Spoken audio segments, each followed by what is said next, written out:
By the late 1970s, the American transit landscape was still ruled by familiar faces. General Motors' new look, with its distinctive fishbowl windshield, was everywhere.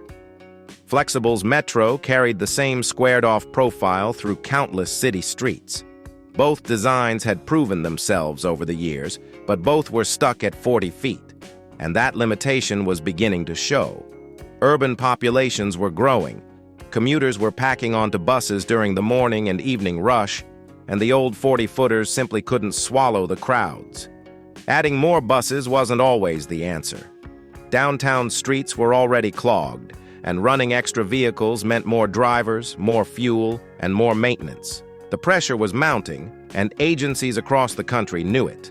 Light rail, which would later transform cities like Portland and Denver, was still little more than a drawing on a planner's desk. For the moment, the bus remained the workhorse of American public transit, and that bus needed to evolve.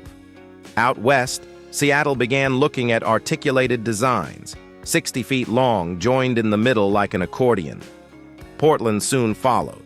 The idea was simple: one driver, one engine, but space for nearly half again as many riders. In Europe, manufacturers like Ikarus in Hungary and MAN in West Germany had already proven the concept. Their long-bodied machines were carrying millions daily. Now, American agencies were asking the question, could this work here, too? As the need for larger buses became clear, an unlikely partnership began to take shape. On one side was Crown Coach of Los Angeles, a company best known for its massive yellow school buses.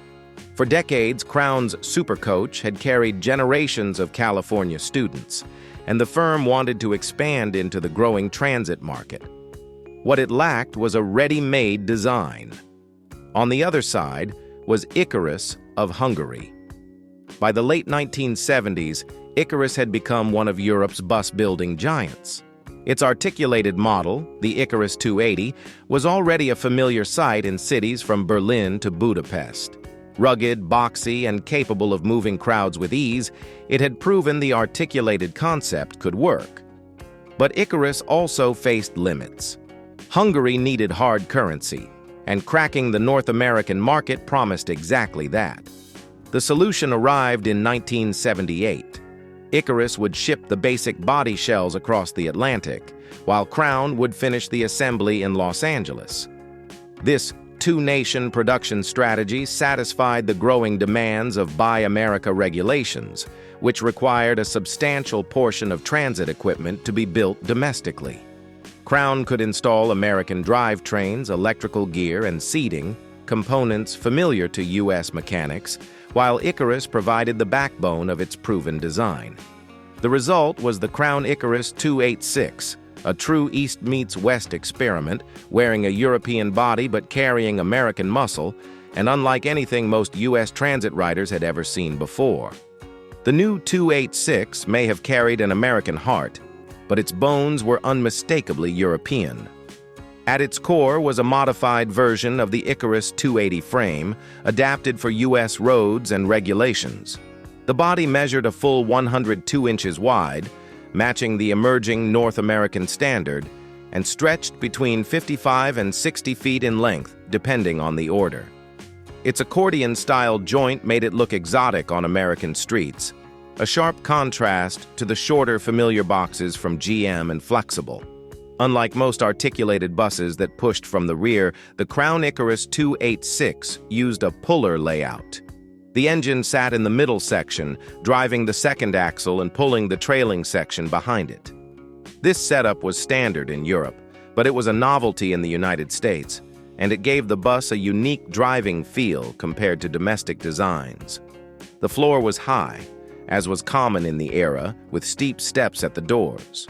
Agencies could choose between 2 or 3 entry points, depending on passenger loads and local needs. In a nod to changing times, Crown added a wheelchair lift at the rear door, a first for any Ikarus product, anticipating the accessibility requirements that would soon reshape American transit. Inside, the bus was a true hybrid. Hungarian steel and glass surrounded seating, dashboards, and electrical systems built to American standards. For riders and mechanics alike, the 286 felt both foreign and familiar, a machine that straddled two worlds. Beneath its boxy frame, the Crown-Ikarus 286 carried a very different heart than its European cousin. Instead of the compact diesels favored overseas, American agencies wanted something with power and part support close to home.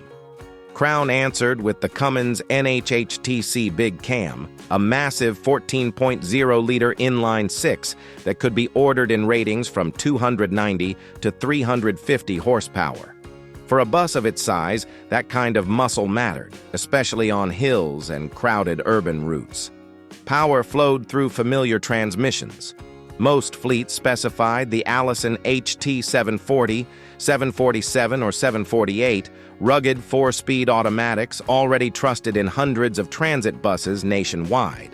In Houston, and in a portion of Milwaukee's order, agencies opted for the Voith D864.2, a European-sourced automatic that offered smooth shifts and solid braking, but required different training and part support. On paper, the drivetrain gave agencies confidence. Mechanics already knew Cummins engines and Allison gearboxes. Drivers appreciated the torque and the straightforward controls. But there was a catch. The Hungarian-built structure of the Ikarus body had been designed around lighter European engines. Dropping in a 14-liter American diesel, along with the heavy automatic transmissions, put tremendous stress on the frame. Cracks, flexing, and premature wear soon followed. It was a case where raw American horsepower met European steel, and the marriage was never quite seamless. To bring the 286 to life, Crown and Ikarus had to split the job across two continents. In Budapest, Ikarus built the body shells, long welded steel frames with their distinctive boxy panels and accordion joints. From there, the unfinished buses were shipped across the Atlantic, where Crown Coach in Los Angeles completed the process. It was in California that the American drivetrains, electrical gear, and seating were installed, turning the raw Hungarian shells into machines ready for U.S. streets. The result was a bus that felt foreign yet familiar, and several transit systems were willing to give it a try. The largest order came from TriMet in Portland, which purchased 87 units and put them to work on busy urban corridors. Houston Metro followed with 50, tailored for heavy commuter loads. Milwaukee County Transit System acquired 40, while TARC in Louisville added 15 to its fleet. Smaller batches were scattered across the map. Sam Trans in California, CDTA Albany in New York, Santa Clara County Transit, AC Transit in Oakland, the bus in Honolulu, and even Jacksonville, Florida, each took delivery of a handful. These scattered fleets gave the 286 a brief but wide geographic footprint, from the Pacific coast to the islands of Hawaii. All told, production amounted to roughly 240 to 246 buses between 1978 and the mid-1980s. It was never a large-scale success, but for a few years, the Crown-Ikarus 286 made its presence known in cities across America. On paper, the Crown-Ikarus 286 looked like the answer to America's rush-hour crunch. Its long body could swallow far more passengers than a standard 40-footer, cutting the number of buses and drivers needed on crowded routes. Agencies praised the concept. One engine, one operator, yet enough room to ease the squeeze during peak hours. In day-to-day service, though, the cracks began to show, sometimes literally. Doors jammed unexpectedly, frustrating both riders and drivers. Windows had a habit of shattering under stress, and the electrical systems, a hybrid of European and American components, often proved unreliable. Maintenance shops quickly realized that servicing the 286 was more complicated than a conventional bus, with parts that didn't always fit the way they should. The biggest troubles came in Portland. By 1985, TriMet had grown weary of constant breakdowns and structural concerns. The agency filed a lawsuit listing 45 major defects, from weak frames to persistent maintenance headaches. Engineers from Hungary were flown into Oregon, where they worked alongside TriMet's staff to reinforce the frames and modify the design. A settlement was reached in 1987, and although the buses remained temperamental, the fixes kept them on the road. Remarkably, TriMet managed to run its fleet for the full 14-year service life required under federal guidelines, finally retiring the last units in the late 1990s. Other systems weren't as patient. Faced with high costs and frequent breakdowns, many agencies pulled their 286s early, proving that while the idea was bold, the execution still had serious flaws. The Crown-Ikarus 286 did not arrive in a vacuum. Other cities were experimenting with articulated buses at the same time, and the comparisons were hard to ignore. In Seattle, Metro had turned to the MAN SG220, a German-built articulated that proved sturdier and more reliable in service. Not only did the MAN offer smoother operation, but it also came with stronger technical support, something that Crown and Ikarus struggled to provide consistently. Mechanics quickly noticed the difference, and so did the agencies paying the bills. By the mid-1980s, new competitors entered the field. Neoplan began producing articulated models specifically tailored for North America. Volvo and New Flyer soon followed, each offering designs that were not just imported, but engineered from the ground up to handle U.S. conditions. Wider streets, heavier passenger loads, and stricter maintenance expectations all shaped these buses. The result was equipment that could withstand years of daily punishment without the constant headaches that plagued the 286. In that light, the Crown-Ikarus 286 stands as a pioneer, but one that fell short of the standard needed for long-term success. It proved that American agencies were ready for articulated buses, but it also revealed the dangers of simply Americanizing a European product. The lesson was clear. To thrive in the U.S., a bus had to be designed for the U.S., not just adapted after the fact. Looking back, the Crown-Ikarus 286 was produced in small numbers and lasted only a short time, but it still carved out a unique chapter in American transit history.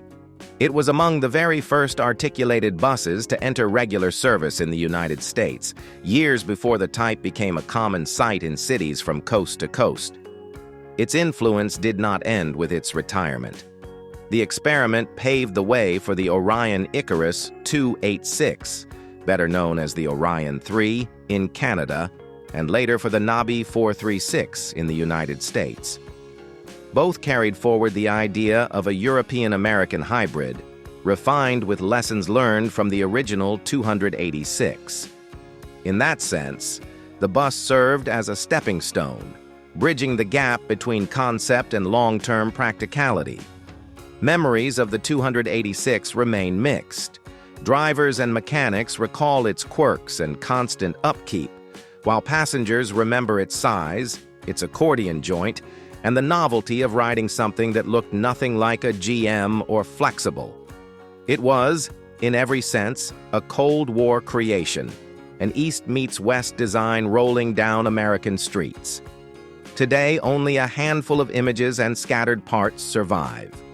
For most, the 286 lives only in photographs and memories.